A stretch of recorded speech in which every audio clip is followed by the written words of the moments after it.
This is the story of Jared, a kid who lived long ago. He lived in the early 2000s. He was very, very smart, but he was also very, very selfish.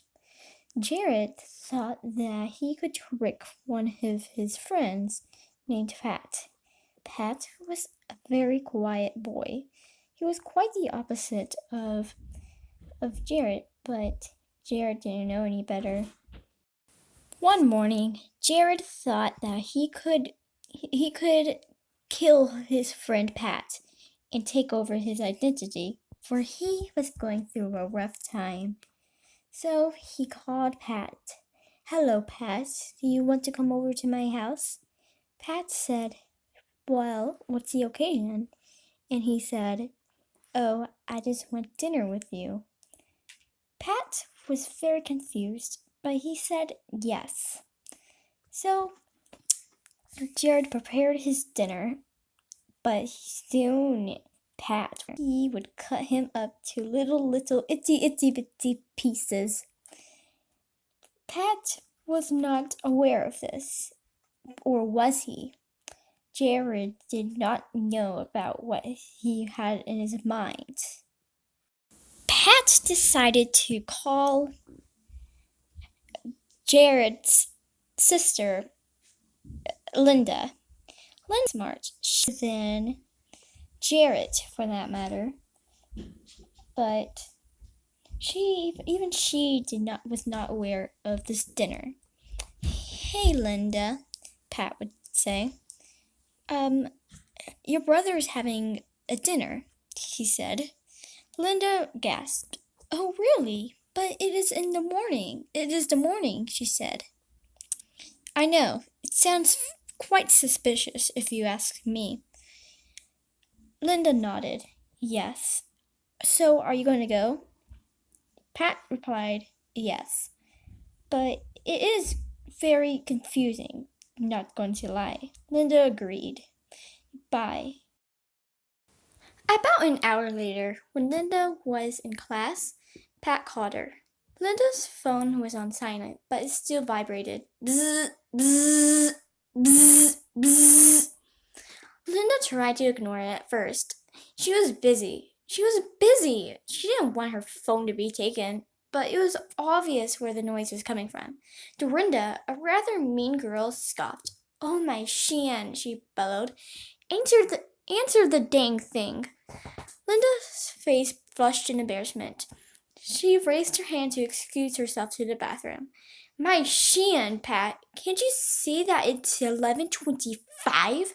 We should both be in class," Linda groaned. She was in the bathroom, talking to Pat. "I don't have class right now. There's something I need to tell you," Pat whispered. "Well, obviously. Just tell me." I think Jared wants to kill me," he whined. He sniffed a little. "What? Don't be ridiculous. What is wrong with you?" "Think about it, Linda. Why would someone ask me for dinner out of the blue?" Linda hesitated for a second. "Are you feeling okay?" she asked. "No, Linda! Someone's going to kill me," he responded. Then why do you think my brother's going to kill you?" "Hey, it's possible. Trust nobody." Linda paused for a few seconds. "I'm going back to class. Goodbye." She quickly closed her Motorola Razr flip phone. When Linda returned to class, her table mates' eyes were all on her. "Like, who was that, Linda?" Dorinda asked, tussling with her platinum blonde hair. "Oh, it was Linda was interrupted.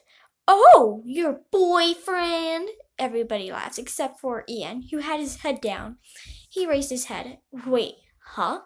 Linda has a boyfriend?" "No!" Linda hissed. "Yes, she does. I saw her French kissing him uh, last night, Dorinda giggled. Ew! Everybody laughed. Shut up! I don't have a love interest. That's what they all say, Sebastian teased. What's her boyfriend's name? Ian inquired. Linda buried her head in her coral sweater. Ugh! I don't have a boyfriend. Shut up, everybody. She's going through a rough time regarding her boyfriend. Dorinda raised her voice. Oh, what was that? She's having a lover's quarrel with him? Odelia sniggered. Or maybe she has an imaginary boyfriend. She's so pathetic and lonely, even her boyfriend isn't real. Margarita chortled. Delphine sighed. I feel so bad for that boyfriend. Everyone nodded in agreement except for Ian. Guys, her love life is none of your business, so stay out of it, he warned them. Ooh, so you're her boyfriend, Margarita gasped.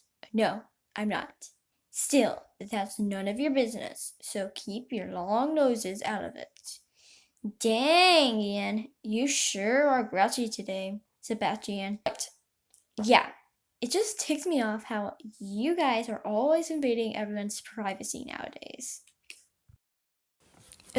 Excuse me? I'll have you know that we are all very good friends with Linda. So why don't you, get surgery to fix that big ego of yours, Ian? Odelia sassed. No, you guys aren't. Linda sighed.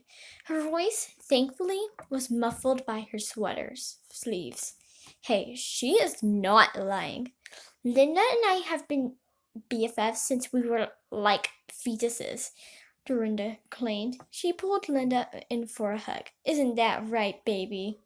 Oh, and speaking of babies, I'm going to, name my first kid after Linda. Linda Jr., even if it's a boy. Linda was very annoyed, but she couldn't help but slip a laugh. But seriously, do you have a boyfriend? Dorinda whispered. No, I don't. And Pat isn't my boyfriend. I barely even know him. He just called me and told me he thinks Jared is going to kill and devour him. He's insane.